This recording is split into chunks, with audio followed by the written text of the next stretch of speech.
Ladies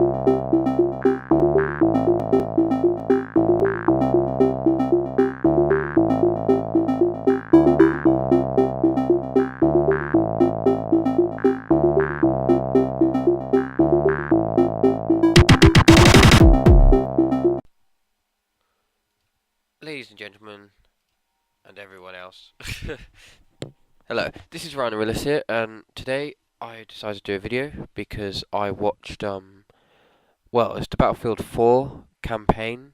Like, it was a Battlefield 4 campaign. It's like a 17-minute gameplay footage.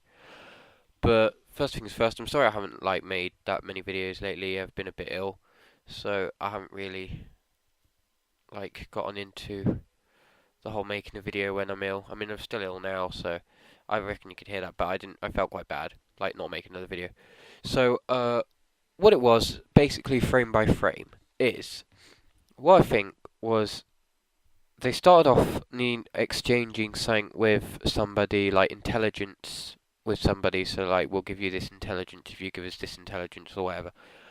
But then, whether it's to the Chinese or the Russians, I don't know, but then they got attacked by Russians, and they needed to obviously get out of there, so they went for a factory roof, which crumbled down, and then obviously when it crumbled down, they needed to go and escape in a car, which you'd find at the very start of the video.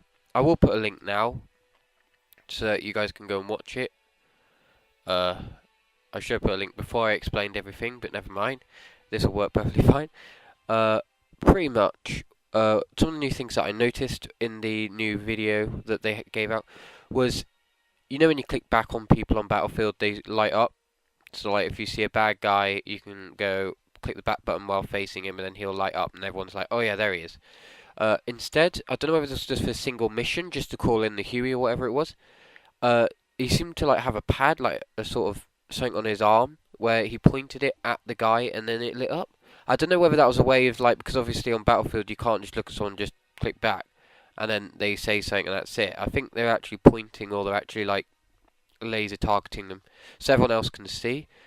And again, some of the good stuff is the effects. I mean, the effects in Battlefield have always been really good. The way how you can chip away at different bits of material.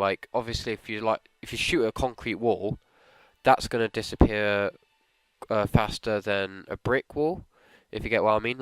Stronger surfaces.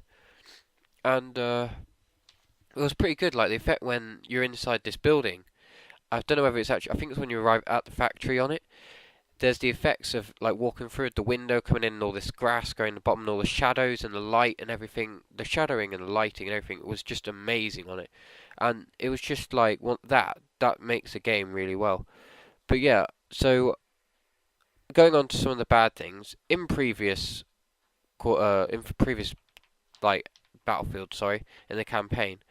They all especially Battlefield 3. If you played Call of Duty Black Ops, Battlefield 3, the campaign was literally just Call of Duty Black Ops. Just they twisted it to make it their characters instead, which was a little bit, I wouldn't say cheeky, but it was just it was not very imaginative. I mean, but when you look at the new one, it looks like it's got a new campaign story to it. I don't know whether this fits in. That could be the last mission in the campaign, or there could be halfway through, or that could even be the very first mission in the campaign. We don't know where that mission is, or even if all of that mission is even going to be in the campaign, or whether they just added bits of it to make it interesting. For example, when Halo 4 came out, the campaign mission that they showed, it was the same campaign mission, it's just they added in guns at that point so you can see them all. But when you actually play the campaign mission, there is no guns in there. You already have the guns before. So that was a bit I don't know whether it could be a really good campaign. I mean, I imagine if they came up with their own campaign and used obviously the effects that they have to or they've been using with it, it would be really good. But yeah, we'll just have to find out.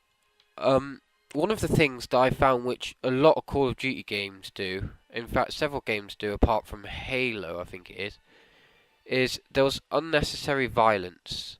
I don't mind violence being in the game, because obviously you're playing a war game, you want there to be violence. But when there's violence just added in just because they just want to add drama or something extra to it. Now, when that building exploded and came down. That was enough. That was enough, like, exploding and all this, that, and everything falling down.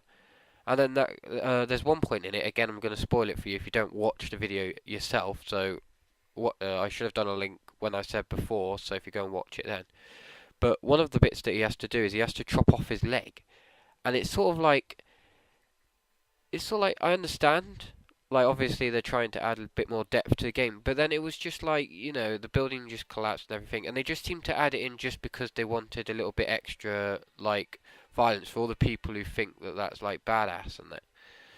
So that was alright, but pretty much all of the campaign mission was pretty good, and I enjoyed it a lot actually watching it. I liked the when you were like they were walking across a long desert like plain.